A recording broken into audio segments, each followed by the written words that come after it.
Kalau masuk maki dikubur, hilang bupati, hilang gamara, hilang pulus. Rumahnya beliau, siapa yang tinggal? Anak. Ibu-ibu, kalau mati ki, itu emas tak yang banyak, siapa pakai ki? Siapa? Istri kedua. Iya toh? Nasami? Iya. Bu, ini ibu-ibu, istrinya Haji Amir. Kalau meninggal ki bu, apa? Kawin lagi, Haji Amir kah? Ya toh? Nah, ibu bapak saudara-saudara sekalian, karenanya perlu ada harta yang dibawa mati. Bintang, Garuda, harta, deposito, istri cantik, mobil mewah, ruko, tanah. Kalau kita tidak sedekahkan untuk kehidupan akhirat, tidak ada gunanya kalau masuk maki dikubur. Dan orang kalau sudah masuk dikubur, bukan bilang perjalanan 1 tahun. Bukan bilang perjalanan 10 tahun. Tidak pulang nih orang. Ada orang Goa, rewah, jago berkelahi, pergi Jakarta, tapi tidak ada warna. Kira-kira kalau di Jakarta, pergi merantau Jakarta tidak bawa uang, pergi cari mesnya Pemda Goa. Mau gak pulang Goa, tidak ada uangku. Nah bilang mes di sana, pas susah-susah kasih pulang cepat. Masih bisa pulang. Tapi demi Allah, kalau masuk maki dikubur, senang tidak senang, mantap konjoeng. Tidak bilang kau boleh-boleh lagi. Nah ini nih gunanya orang bangun masjid. Supaya itu hartata, meskipun kita sudah dikubur, jalan terus. Nih degel, datangi Pak Bupati sholat, datang dapat pahala almarhum Haji Sahrir dan Fatimah. Dapat lagi pahala. Ya. Datang lagi orang sholat, dapat lagi kiriman pahala. Itulah yang disebut amal jariah. Maka bersyukur orang yang punya harta dan mau bangun masjid. Bersyukur lagi kita, masyarakat yang tidak punya duit, bisa menikmati masjid secantik ini. Coba, bagaimana cara bersyukurnya? Rawat kini masjid.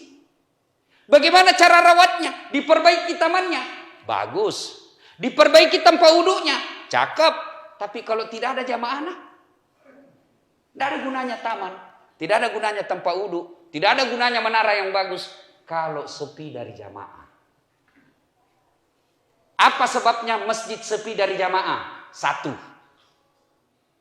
Biasanya pengurus masjid tidak mau menerima perbedaan pendapat. Begitu salafi jadi imam, tidak mau yang lain. Akhirnya apa? Jamaah yang bukan salafi, nah bilang, tidak mau aliran lain-lain dia kucing. Nah, bagus kalau semua warna ada di sini. Coba, kenapa cantik dilihat bajunya Pak Bupati? Karena bagus warnanya. Ada hitamnya. Coba kalau warnanya juga coklat tulisannya. Tidak cantik. Karena hitam tulisannya jadi bagus dilihat. Makin banyak warna, makin bagus. Yang penting jangan warna-warni. Jadi di sini kasih masuk penceramah Muhammadiyah. Kasih masuk ceramah NU. Kasih masuk saudara kita dari Wahda Islamiyah. Kasih masuk ormas yang lain. Supaya apa? Enak. Maka juga nanti pengurus masjid yang jadi imam nanti kasih ganti-ganti. Kalau masyarakat di sekitar sini lebih banyak yang mau kunut, kasih kunut. Kalau lebih banyak yang mau berdoa selesai sholat, kasih berdoa selesai sholat. Kada tong itu anak-anak, Assalamualaikum warahmatullahi wabarakatuh. Assalamualaikum warahmatullahi wabarakatuh. Langsung lompat berdiri. Biasa itu langsung kutarik kakinya, tidak sopan kau. Duduk saya kau baik-baik dulu. Kan ada begitu. Kalau kau tidak mau berdoa sama-sama, jangan kau duduk di depan, kau langkah-langkai orang. Di belakang kau cilaka. Kan ada begitu. Ditanya kenapa? Nabi tidak pernah doa bersama. Nabi tidak pernah zikir bersama. Itu kan Nabi dan para sahabat. Bagus pahamnya. Kalau kita kodong, ada pak kepala talam baru tobat. Ada pak botek baru tobat. Ada pak minum balok baru tobat. Motong itu dibimbing kodong mengucapkan subhanallah, subhanallah. Sehingga ya bagus kalau dipimpin. Maka saya berharap masjid ini tidak berpecah belah gara-gara perbedaan pendapat. Insya Allah bagus itu masjid. Nah, ada biasa juga orang kasih malas itu orang ke masjid. Kalau ada masak-masak di masjid. Menjemur pakaian di masjid. Itu yang bermalam-malam di masjid. Boleh bermalam di masjid, tapi kalau tidak ada rumah yang ditempati.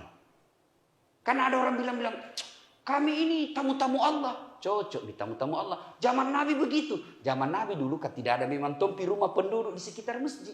Sekarang kalau ada yang mau datang bermalam, oke bermalam di masjid paling oke nih. Tapi jangan masak di masjid. Kadang di warung sekarang atau jemur celana dalam di masjid, itu merusak.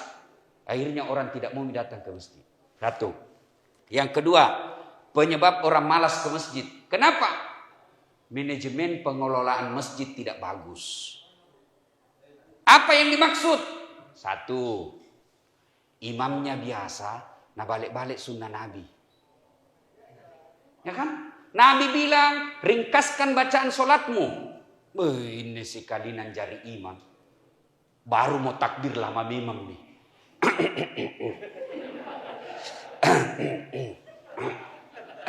Apa tuh main aku tinggal langkah itu bos. Ada kan juga begitu. Kalau jadi imam, itu Pina bilang hebat kalau nak baca surah yang tidak ada orang hafal nih. Kan ada begitu. Tak balik bos. Kata Nabi, kalau kau jadi imam, ringkaskan bacaan solatmu. Kenapa? Karena kita tidak tahu siapa orang di belakang ini kemampuan imannya. Itu imam sebelum angkat takbir disuruh begini dulu. Salat jami rahimakumullah. Lihat ke belakang. Lihat ke belakang. Itu kalau tentara, Pak Bupati ibaratnya inspeksi pasukan.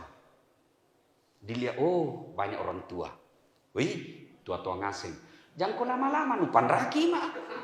Ada kasih itu yang pensiun mau kodong, remati. Belum bisa selesai, naik lagi kepala nak kodong. Belum bisa selesai, jatuh lagi kepala nak. Naik lagi, nasi sana kodong orang tua. Kan? Tuh, ringkaskan. Yang kedua kata Nabi, baca yang umumnya orang hafal. Tolong adik-adik ini penghafal Quran. Itu hadis, itu ajaran Nabi. Bukan Nabi bilang Nabi, baca kau yang susah. Nabi bilang baca kau yang umumnya orang hafal. Ini imam rata-rata penghafal Quran. Itu Pina bilang hebat kalau susah yang kita tidak tahu. Padahal enak itu kalau surah-surah pendek. Kenapa? Satu, kita bisa husu, ikut bacanya. Coba kalau imam baca Wadduha, kita juga ikut. Kul huwallah al-ikhlas. Anak-anak juga teriak. Kul huwallahu ahad. Oh, kan apa lagi? Giliran Pak Imam membaca surah Al-Maidah. Ayat 10 sampai 55. Dia husuk dengan bacaannya, kita husuk dengan hayalan. Nah baca media, kita baca di semua pengumuman di masjid. Keadaan keuangan masjid. Saldo kas. Lah busuk ngasih minjo dibaca. Habis semua dibaca itu pengumuman, belum imam ruku, apa lagi dibaca? Kalender Persatuan Guru Republik Indonesia cabang Kabupaten Goa. Belum ruku imam, apa lagi dibaca? Bajunya orang. Adnan Purica, calon gubernur Sulawesi Selatan. Dibaca semua. Itu orang baca semua baju. Siapa yang salah? Imam. Yang kedua kata Nabi, kenapa tujuannya? Apa tujuannya disuruh semua orang hafal? Supaya kalau imam salah, ada yang bisa luruskan. Coba kalau imam baca Wadduha, salah, ada yang bisa bantu. Tapi begitu dia baca surat Al-Maidah, salah, lupa kok. Nabi bilang orang bugis, ewe ya lebu. Jawab, maka itu sebabnya. Ya ada wallahu alam benar atau tidak ini cerita. Anak pesantren, penghafal Quran, pulang kampung, tes nih bacanya. Kau jadi imam nak? Suruh jadi imam. Dia baca yang susah-susah. Begitu lagi sholat, tiba-tiba itu ada cicak jatuh dari atas. Hampir nak kena kepalanya. Stres. Kan sandar telingana. Stres. Orang stres itu hilang hafalan. Nggak tahu apa sambungannya ini. Dah lupa apa sambungannya ini. Tidak ada. Nah tunggu dari belakang. Tidak ada tong bantu. Diam.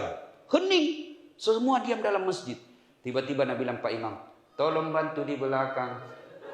Nabi bilang di belakang. Saya juga tidak tahu. Tiba-tiba anak-anak muda marah. Nabi bilang kalau begitu Allahu Akbar. Ya. Maka satu imam.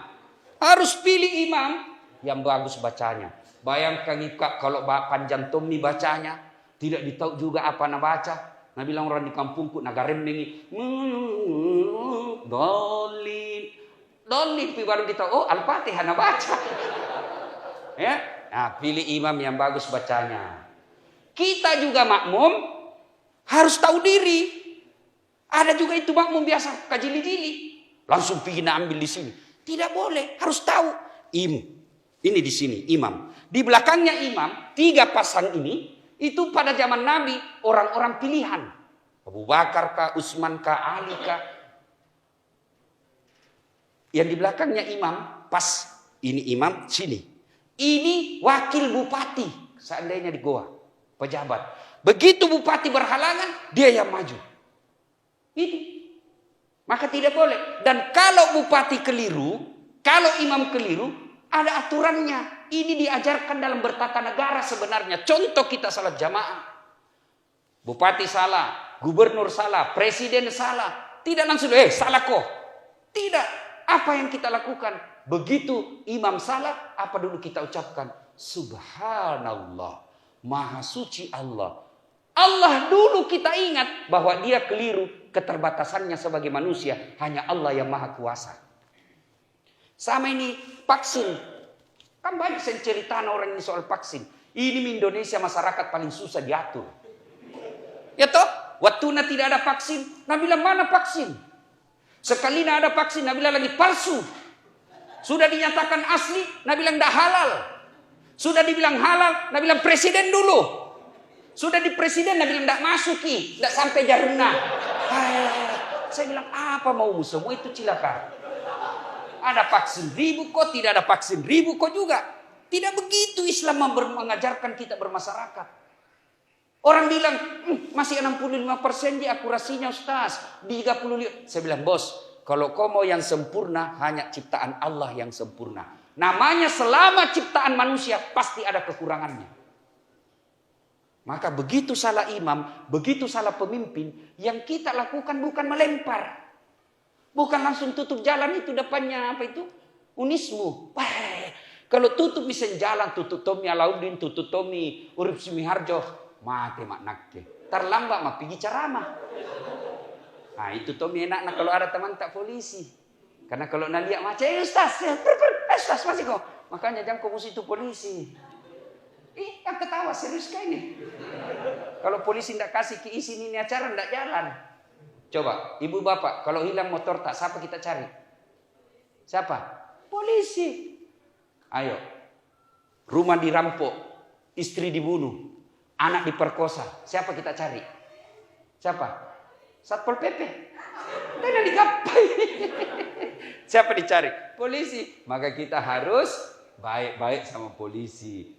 Pun kalau masih ada yang minta-minta uang di jalan, itu polisi pilih India. Pur.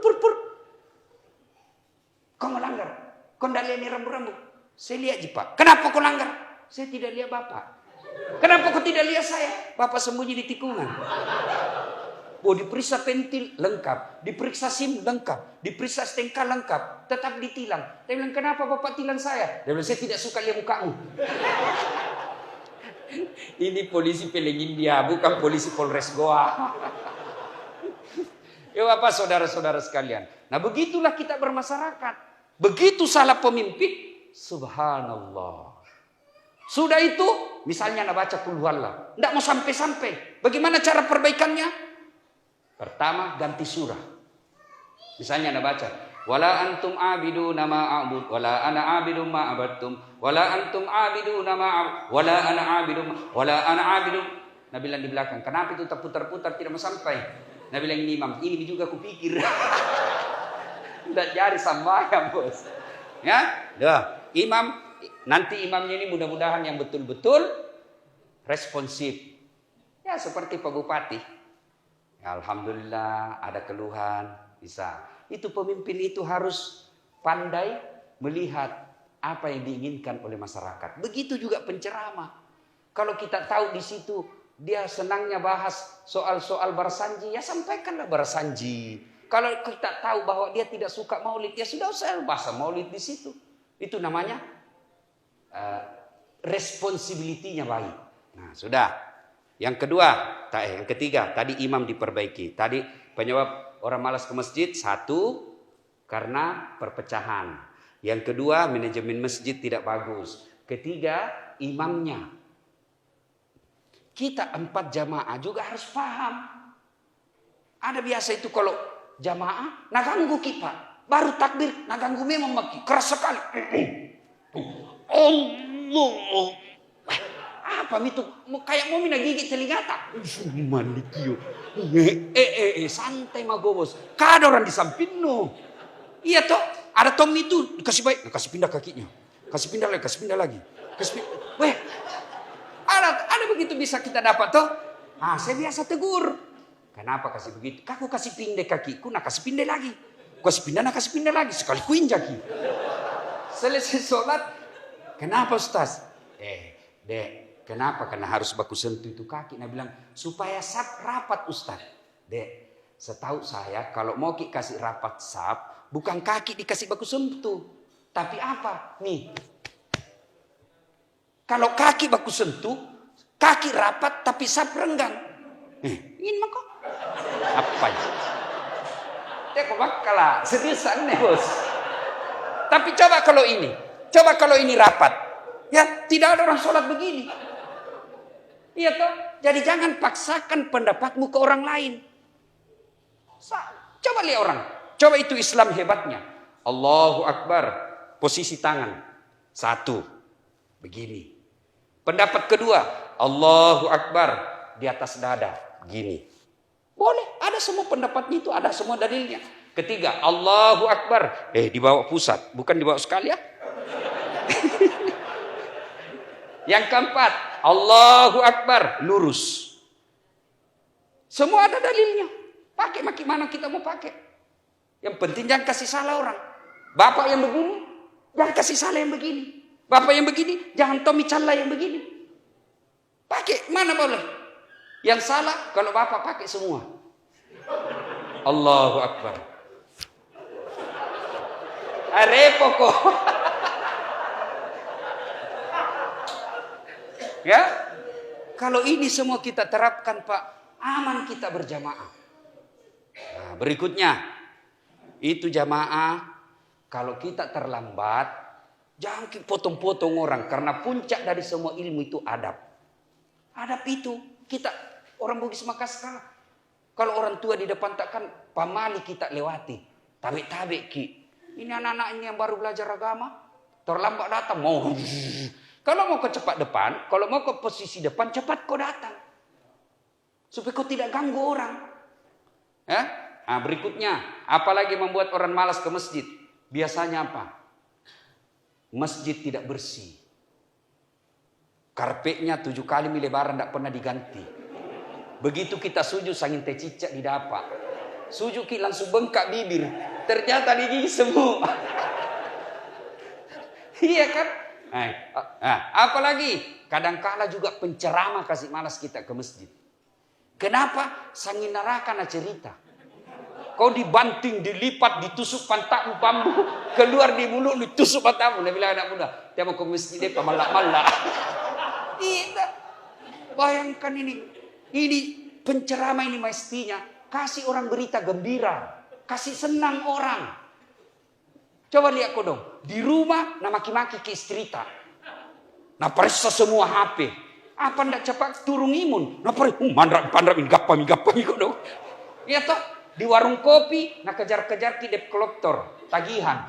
Di kantor, dimarah-marahi sama kepala dinas.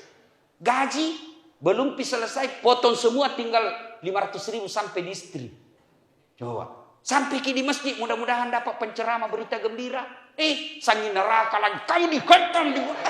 Nggak ada nih anak kita hidup ini. Ya kan? Ada juga begitu. Nah, apalagi yang kadang-kala membuat kita malas datang ke masjid, yaitu toilet. Toilet itu biasa gampang sekali kalau mau cari toilet di masjid. Mana paling bau? Tapi coba, masjid ini Pak, ajaran agama mengajarkan kebersihan bagian dari iman. Dan itu najis. Lebih bersih itu toiletnya hotel, mall, daripada toilet masjid. Ini mesti. Jadi Pak Haji yang membangun keluarga bangun ini, perhatikan fokus juga itu. Perhatikan itu toilet. Karena di situ sumbernya setan bekerja. Kalau toiletnya jelek, kena najis baju, kena kita najis, biar hitam jidatmu sholat berdoa tidak sampai. Kenapa? Ada najis di badanmu. Nah, perhatikan itu. Ya, jangan sampai saldo kas 70 juta. Kadang itu pengurus masjid suka simpan saldo. Salah. Bapak berdosa itu. Saldo kas 100 juta. Tidak jalan amalnya orang. Coba kalau belikan tegel. Selama tegel itu dipakai, dapat pahala orang yang sedekah. Tapi kalau dia cuma jadi saldo, tidak jalan amalnya orang. Dan Bapak bertanggung jawab nanti di akhirat. Selesai masjid dibangun Ustaz. Rampung semua. Ada saldonya. Cari tetangga desa yang bangun masjid. Sumbang ke situ. Yang penting musyawarah dulu setiap Jumat. Ini ada uang 50 juta tersimpan di saldo. Tidak ada kegiatan lagi. Kita kirim ke masjid tetangga yang lagi bangun. Atau cari pengurus masjid yang ada utangnya di bank. Bayarkan dia supaya tidak jalan bunganya. Itulah yang disebut masjid sumber kemaslahatan umat. Coba kalau ini dilakukan. Nyaman. Masjid bukan cuma tempat ibadah, tapi juga untuk kesejahteraan umat. Dan itu pada zaman Nabi begitu. Nah, ibu bapak, saudara-saudara sekalian. Banyak yang kita mau uraikan, tapi waktu yang terbatas. Sebagai rasa syukur kita kepada Allah Subhanahu wa taala, mari kita berdoa. Mudah-mudahan masjid ini betul-betul menjadi pusat peribadatan. Kita pelihara. Tidak gampang bikin masjid cantik begini. Ya. Oleh karena itu masyarakat dan umat sekitar sini syukurlah dengan cara memelihara masjid ini. Baik ketertibannya, kebersihannya, dan kemakmuran jamaahnya. Mudah-mudahan yang membangun Allah sudah membalasnya. Percaya Pak, tidak ada orang bangkrut gara-gara bangun masjid. Tak ada Pak. Ini adik-adik yang masih muda. Kau niatkanlah, kau buka nomor rekening. Meskipun cuma 100.000 di dalam. Kau niatkan, ya Allah saya mau bangun masjid. Bismillah. Pasti Allah cukupkan. Insya Allah. Bapak-bapak yang sudah mau pensiun.